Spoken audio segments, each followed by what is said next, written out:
Bonjour à tous, aujourd'hui nous allons découvrir et comprendre à quoi sert l'écart type dans une série statistique. Pour cela, nous allons étudier le tableau de score de certaines joueuses de bowling durant les qualifications du championnat du monde de 2017 qui se jouent en 6 manches successives. Donc, dans un tableur, on a indiqué les scores de 5 joueuses. On va d'abord regarder les 3 premières et ensuite les 2 dernières. Donc on peut voir les scores pour chaque manche. Et nous, ce qui va nous intéresser, déjà, on va faire le score moyen de chaque joueuse. Donc pour calculer le score moyen de Nadine Robert, on se place dans la case H2 et on écrit égal moyenne. Et on sélectionne les 6 cases qui nous intéressent. Puis on fait entrée.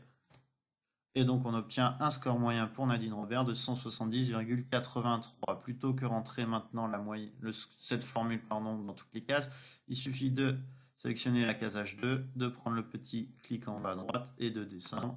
Et on obtient les scores moyens de Nadia Goron et de Tuula Taminen. Donc les scores moyens sont sensiblement les mêmes, à très très peu de choses près. Donc on peut dire que les 3 premières joueuses sont du même niveau.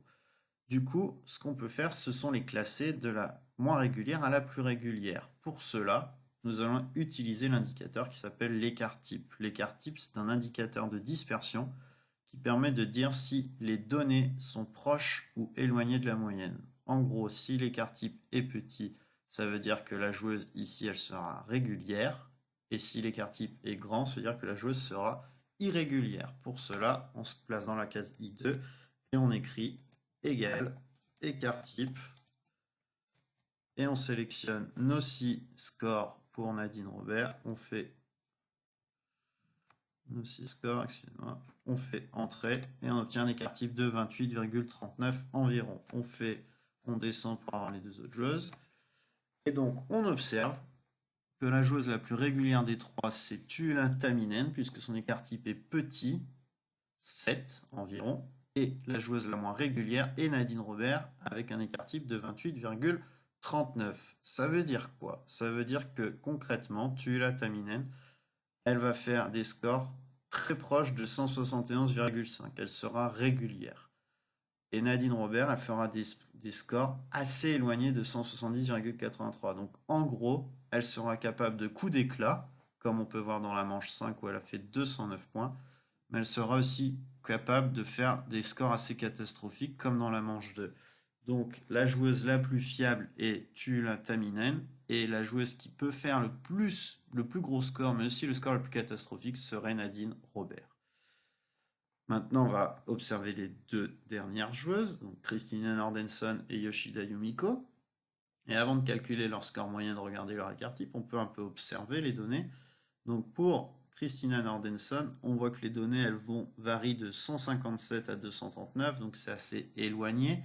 La moyenne semblerait que ce soit autour de 200. Donc on peut supposer que l'écart type sera important.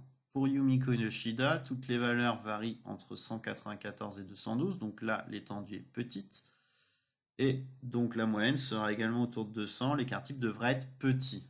On va calculer ça en faisant la moyenne. Ça, on s'en fiche.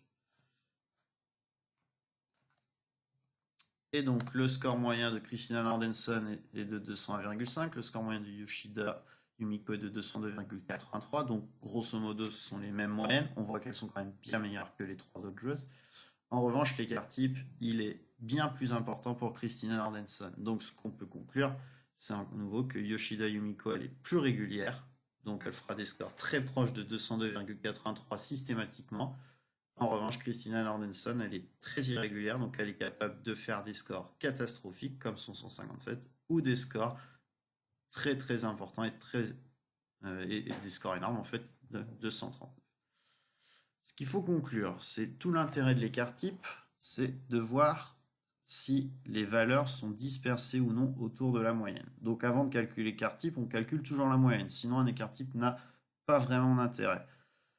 L'objectif, ou plutôt l'intérêt de l'écart type, c'est de dire si les valeurs sont très très proches de la moyenne, et donc si ce sont des scores, si on parle de régularité, si ce sont des valeurs, si elles sont proches de la moyenne, ou si justement les valeurs ne sont pas proches de la moyenne. Ce qu'on conclut, c'est qu'un écart type petit signifie que les valeurs d'une série statistique sont homogènes, c'est-à-dire sont très proches de la moyenne.